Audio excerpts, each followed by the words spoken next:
उत्तर प्रदेश के आने वाले विधानसभा चुनाव ने एक बार फिर से किसान आंदोलन को एक्टिव कर दिया है। यह आंदोलन सितंबर 2020 में जो 3 कृषि कानून संसद में पास हुए उनके खिलाफ तब से ही हो रहा है। सवाल यह है कि क्या इस आंदोलन का यूपी चुनाव पर कोई असर पड़ेगा?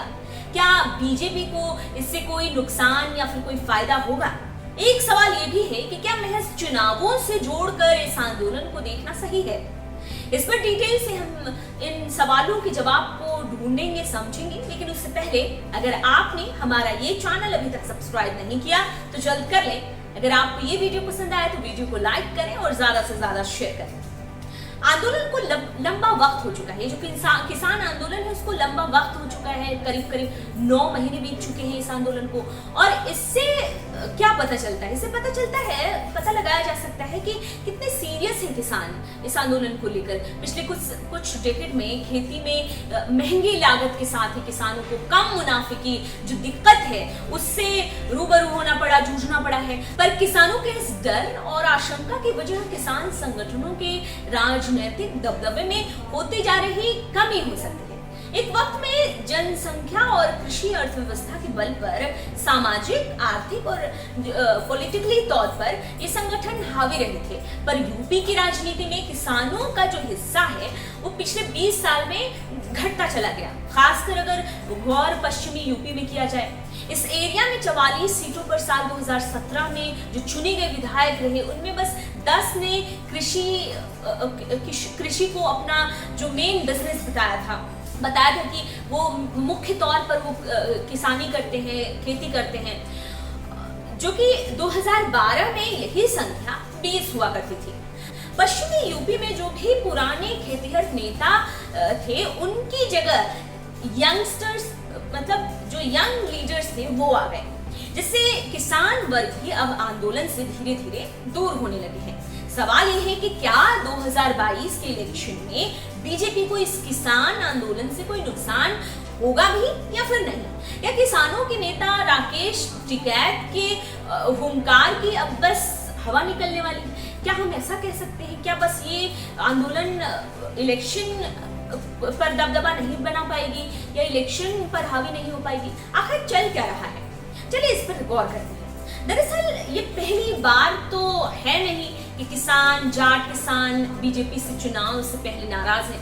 ये ऐसा बार होता रहा है समय समय पर। नोटबंदी ने भी 2016 में जाट किसान को नाराज किया था और बाद में 2017 के यूपी इलेक्शन जब हुए तो इसके साथ ही 2019 के आम चुनाव में भी और आम चुनाव हुए। इन दोनों ही इलेक्शन के टाइम बीजेपी के सपोर्ट में ये जाट किसान थे नहीं। बीजेपी ने फिर भी पश्चिमी यूपी वाले जो एरिया है वहां पर 2017 में और 2022 में अच्छी खासी जीत दर्ज की।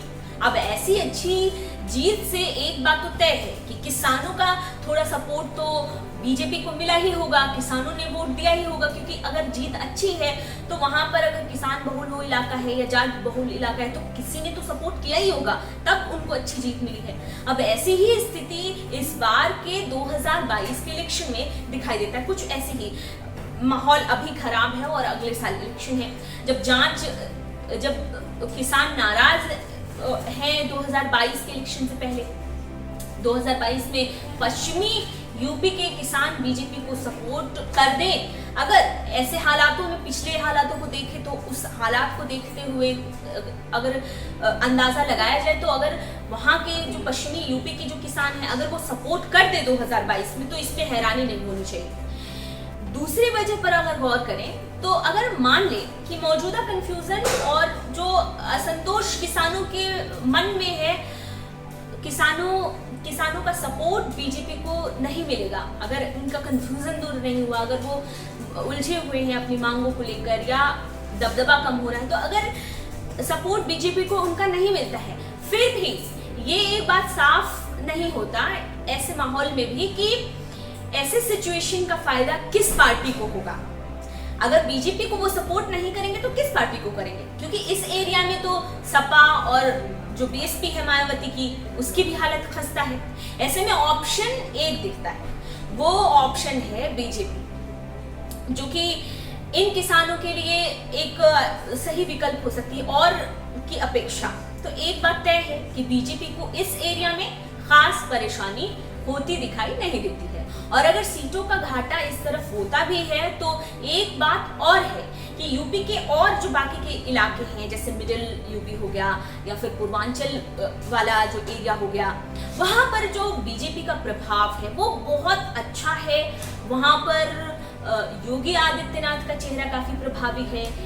योगी आदित्यनाथ का जो हिंदुत्व वाला एजेंडा है वो बहुत प्रभावी है।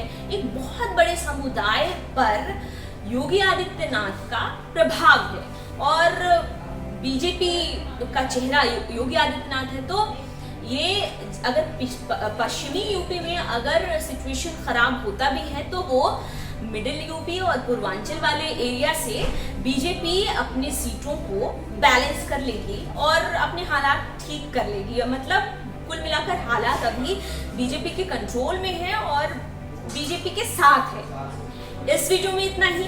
आप हमारे साथ बने रहिए।